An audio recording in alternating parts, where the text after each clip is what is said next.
This is Dr. Rockhold, welcoming you back to the third of three sessions on non-opioid analgesics. In this one, we'll explore the variety of agents other than the NSAIDs and acetaminophen that are available and considered non-opioid analgesics.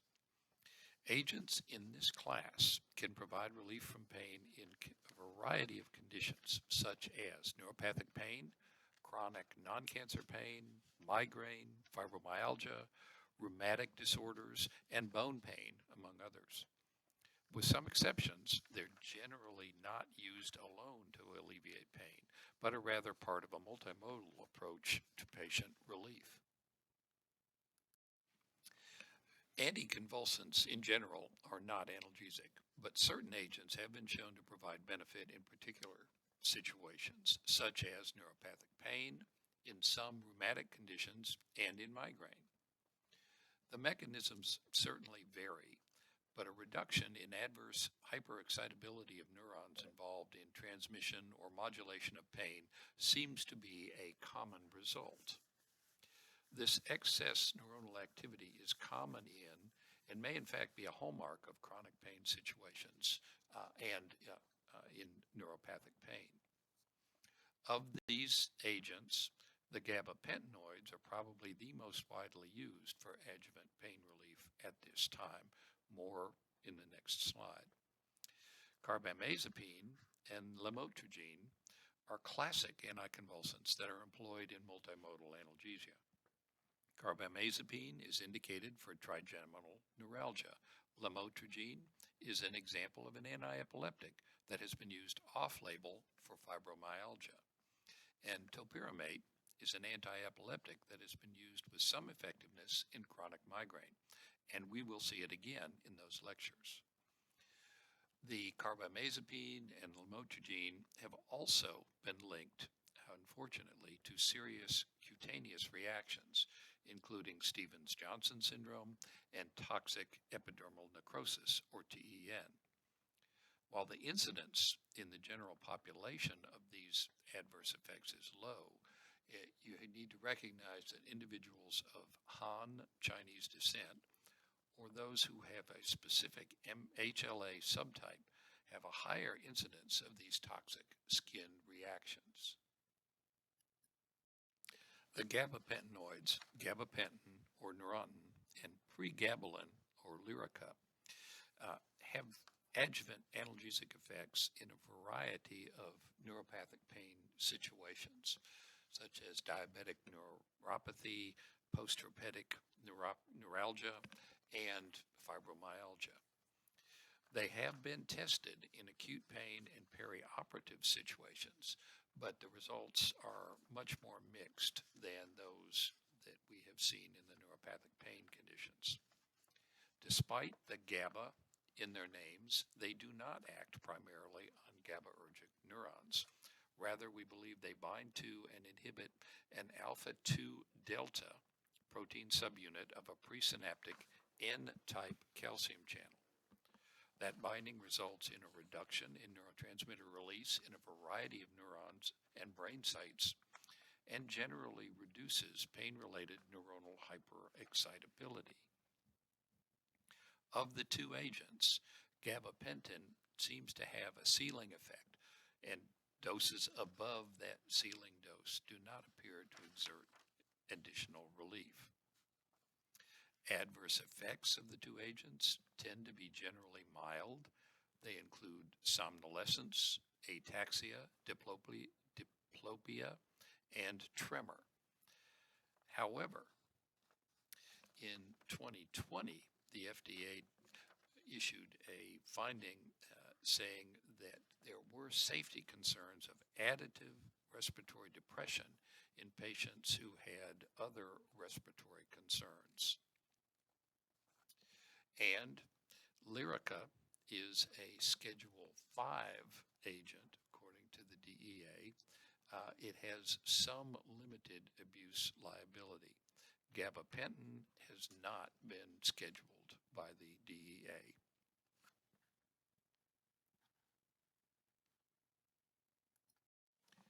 Subsets of antidepressant medications have found usefulness in some chronic pain conditions. They can also be helpful in patients with major depressive disease who do not respond well to opioids. The mechanism by which these agents act appears to be enhancement of synaptic levels of monoamines in the dorsal horn of the spinal cord.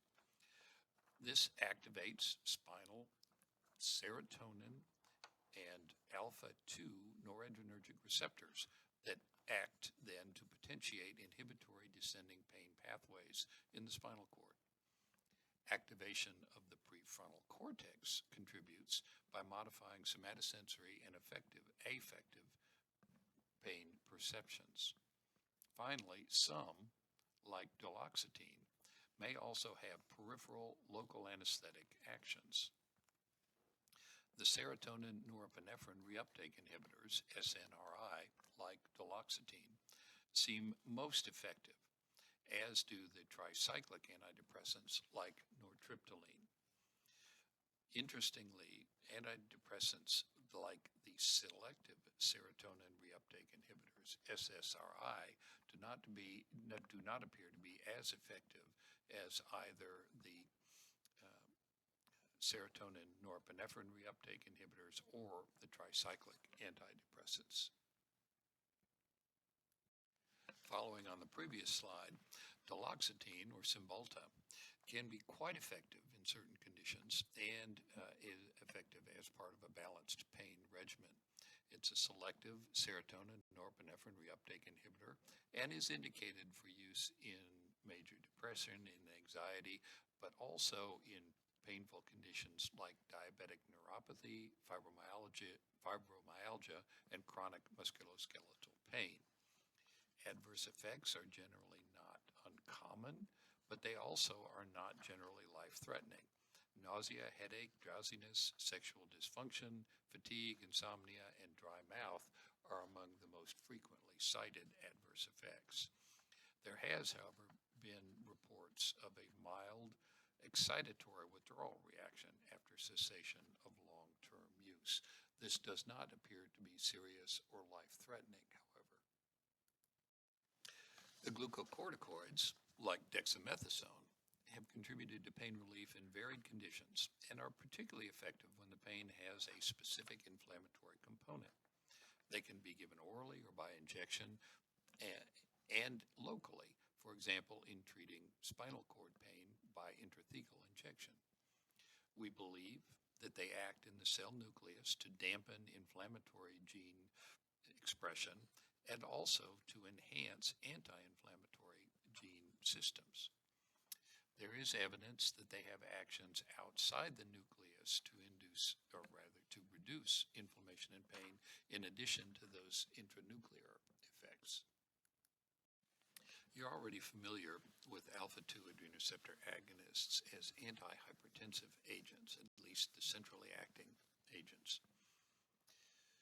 From the discussion of the norepinephrine serotonin reuptake inhibitors, it should not be surprising to find that drugs that stimulate central alpha-2 adrenoceptors also have analgesic properties. We don't know yet whether this occurs only at the level of the spinal cord or whether it has additional actions at higher brain centers. That's still an area for investigation. We'll look specifically at three agents: clonidine or cantapress, tizanidine, Xanaflex, and dexmedetomidine or Precedex. Clonidine can be given orally, transdermally, or by intrathecal injection. It is a quite effective analgesic agent. Tizanidine is primarily used as an antispasmodic and can relieve, to some extent, muscular pain. And Precedex has been shown to be effective as a perioperative adjuvant analgesic agent. Unfortunately, side effects tend to be quite common, although not necessarily severe, and they include sedation, dry mouth, and hypotension, actions with which you're already familiar with this class of agents.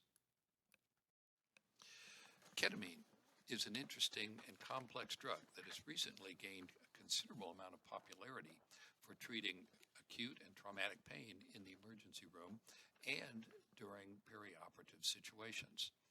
It's a rapidly acting NMDA glutamate receptor antagonist. It's quite short-lived.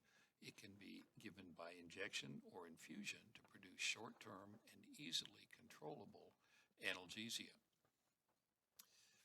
It was initially introduced as a dissociative anesthetic and has quite a popularity as a drug of abuse. As with all things pharmacologic, the difference between its positive use as an analgesic agent and these adverse effects is dose. The analgesic mechanism is presumed to be in the spinal cord, where it acts to reduce pain transmission and pain sensitization, presumably through antagonism at the NMDA receptor. And then, what about weed? We have heard a lot about cannabis sativa, and we can expect to hear a considerable more about this and the use of medical marijuana before this year's legislative session is over.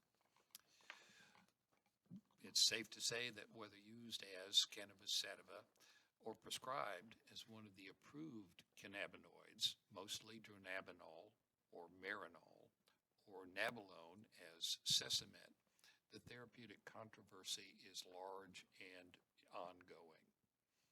The International Association for the Study of Pain recently published a position that they are unable to currently endorse the general use of cannabis and cannabinoids for pain relief. However, in the same publication, they explicitly recognize anecdotal evidence that some patients experience relief in some conditions. Cannabinoids have been shown to reduce pain, most often neuropathic pain, but in contrast have also been shown to result in hyperalgesic responses in certain situations. Furthermore, the psychotropic actions of cannabinoids complicate the analysis of the analgesic and potentially other positive therapeutic actions. In the 1960s and 70s, marijuana usually had a delta-9 tetrahydrocannabinol, delta-9 THC concentration, and delta-9 THC is the most psychoactive component extracted from cannabis, a content of a few percent by weight. Current marijuana strains often have several-fold higher concentration of delta-9 THC, and the current Mississippi legislation would allow up to 30% delta-9 THC content. That high level of THC is likely to further cloud the analysis of efficacy of weed as an analgesic agent. Finally, multimodal analgesia has been shown also to embrace therapies that can be effective, such as topical, transdermal, and injectable local anesthetics, and or use of counter-irritants like capsaicin. Botulinum toxin injected intramuscularly is approved for use in chronic migraine specifically, and we'll talk more about that in the migraine lectures. And then in severe pain due to bone cancer, other therapies such as the bisphosphonates, which are osteoclast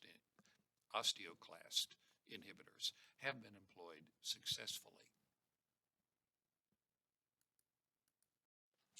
Let me summarize this session by emphasizing the variety of modalities that can and should be considered when managing painful conditions. Often attacking pain simultaneously at several levels of the sensory path will provide additive or even superadditive effects. Opioids are often needed, but should not be considered as the sole or even necessarily as first-line agents to treat pain. This is critically true for chronic non-cancer pain. Implementing a balanced pain solution for your patients with multimodal therapies will improve the patient response and help limit the amount of opioid that may be needed. Finally, remember that at least until the end of this legislative session, marijuana is still illegal in Mississippi. Thanks for your attention. This concludes the non-opioid analgesic lecture section. I'll see you in other lectures. Thank you.